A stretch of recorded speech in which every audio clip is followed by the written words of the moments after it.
UP में सख्त कानून आ रहा है। मोहित के बाद दूसरा कभी कोई नहीं करेगा ऐसा पाप। एनकाउंटर नहीं, उम्र कैद भी नहीं, गाड़ी भी नहीं पलटेगी। अब कोर्ट से नई सजा तैयार। यूपी न बने केरल और बंगाल, इसीलिए कानून का नया मसौदा तैयार। बाकी राज्यों को करना पड़ेगा यूपी का मॉडल कॉपी।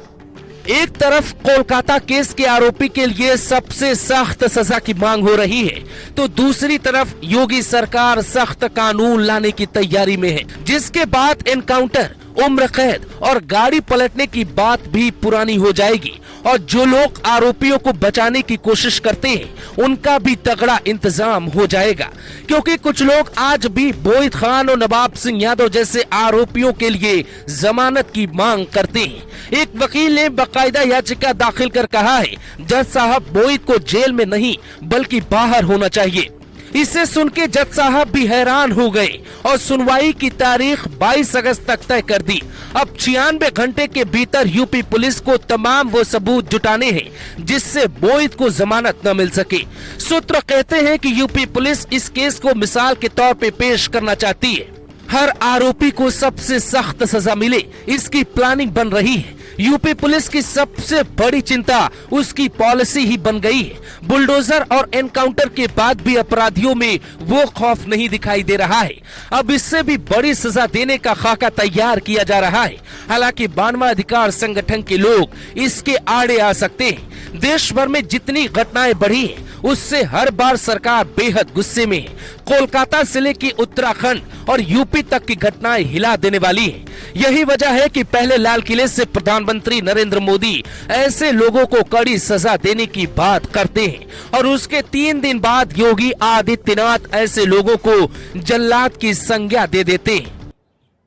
अपराधों की जल्द से जल्द जांच हो, राक्षसी कृत्य करने वालों को जल्द से जल्द कड़ी सजा हो, वो समाज में विश्वास पैदा करने के लिए जरूरी है। ऐसा पाप करने वालों को भी डर पैदा हो कि ये पाप करने की हालत ये होती है कि फांसी पर लटकना पड़ता है, और मुझे लगता है कि ये डर पैदा करना बहुत जरूरी है। ये वही लोग हैं जो लोग बड़ी बेशर्मी के साथ एक चिकित्सक, एक डॉक्टर के साथ, एक महिला डॉक्टर के साथ हुई हैवानियत पर बेशर्मी के साथ उन जल्लादों का समर्थन करते हुए दिखाई दे रहे हैं। हर बड़े फैसले की शुरुआत चूंकि यूपी से ही होती है, इसीलिए यूपी में ऐसी चर्चा है कि योगी आदित्यनाथ की सरकार इस बार कोई बड़ा कानून लाने की तैयारी में है, जिससे देश की आधी आबादी को इंसाफ मिल सके, वो ड्यूटी से लेके घर तक में खुद को सुरक्षित महसूस कर सके।